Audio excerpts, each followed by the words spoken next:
जय श्री कृष्ण। श्रीमद्भागवत महापुराण द्वितीय खंड 9वें स्कंद 21वां अध्याय। भरत वंश का वर्णन। राजा रंतिदेव की कथा। श्री सुखदेव जी कहते हैं, परीक्षित, बीतत अथवा भरद्वाज का पुत्र था मन्यु। मन्यु के 5 पुत्र हुए, बृहत्छत्र, जय, महावीर्य, नर और गर्ग। नर का पुत्र था संकृति। संकृति के 2 पुत्र हुए, गुरु और रंतिदेव। परीक्षित, रंतिदेव का निर्मल यश इस लोक और परलोक में सब जगह गाया जाता है। रंतिदेव आकाश के समान बिना उद्योग के ही दैववश प्राप्त वस्तु का उपभोग करते और दिनों दिन उनकी पूंजी घटती जाती। जो कुछ मिल जाता उसे भी दे डालते और स्वयं भूखे रहते।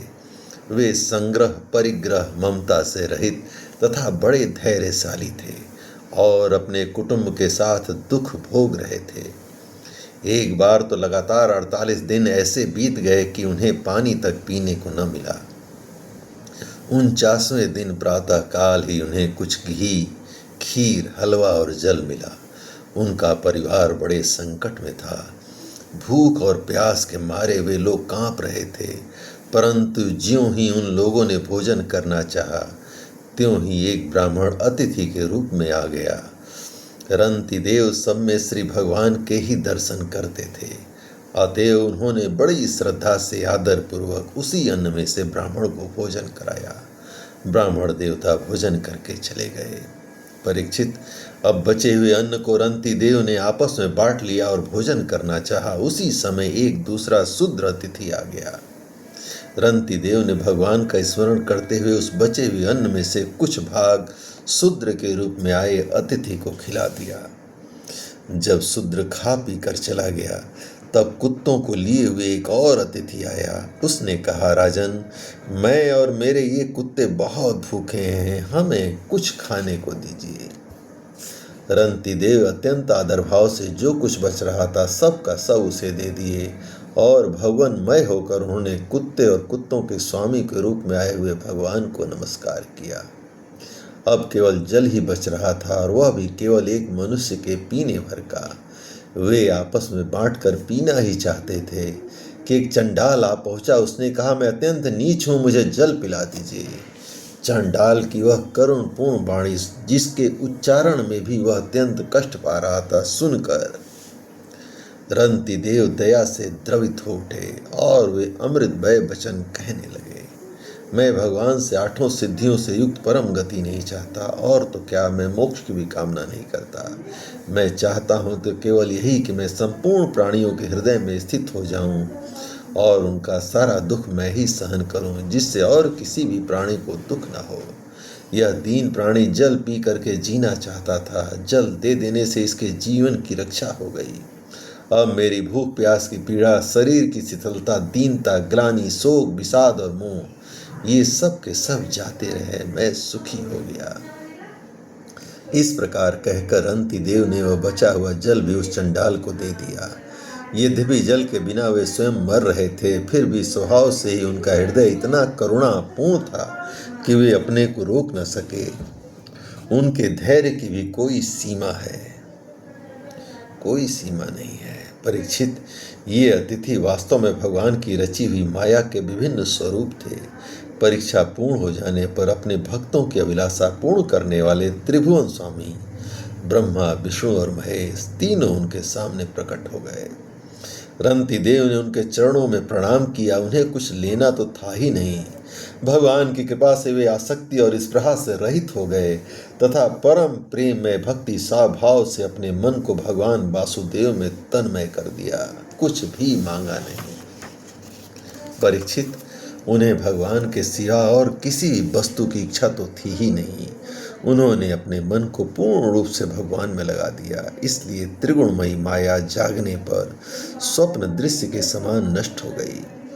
रंतिदेव के अनुयायी भी उनके संग के प्रभाव से योगी हो गए और सब भगवान के ही आश्रित परम भक्त बन गए।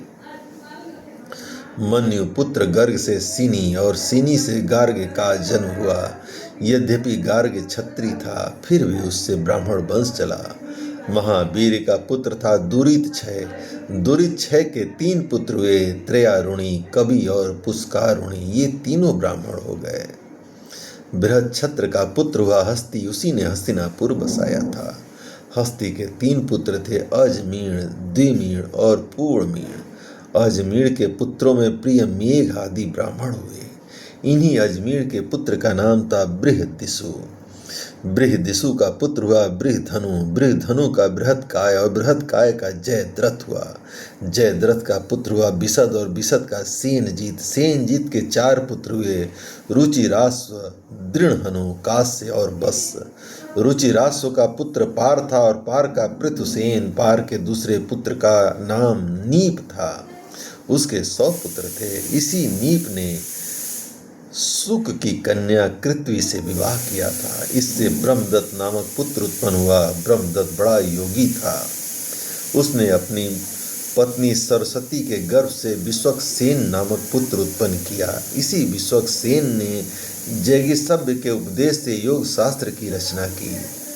विश्वक्सेन का पुत्र था उदकस्वन और उदकस्वन का भल्लाद। ये सब बृहदिसु के वंशज हुए। द्विमीण का पुत्र था यविनर, यविनर का कृतिमान, कृतिमान का सत्यधृति, सत्यधृति का दृढ़नेमी और दृढ़नेमी का पुत्र सुपार्श्व हुआ। सुपार्श्व से सुमति, सुमति से सन्नतिमान और सन्नतिमान से कृति का जन्म हुआ।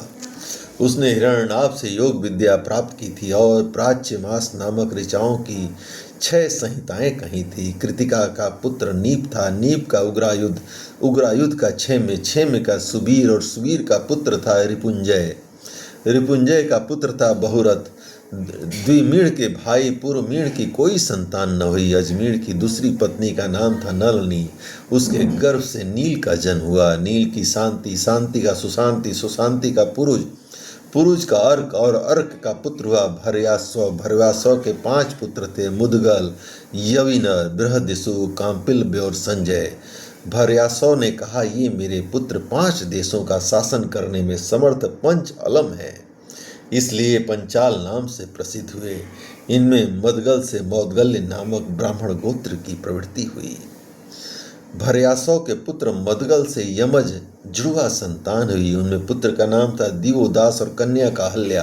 अहल्या का विवाह महर्षि गौतम से हुआ।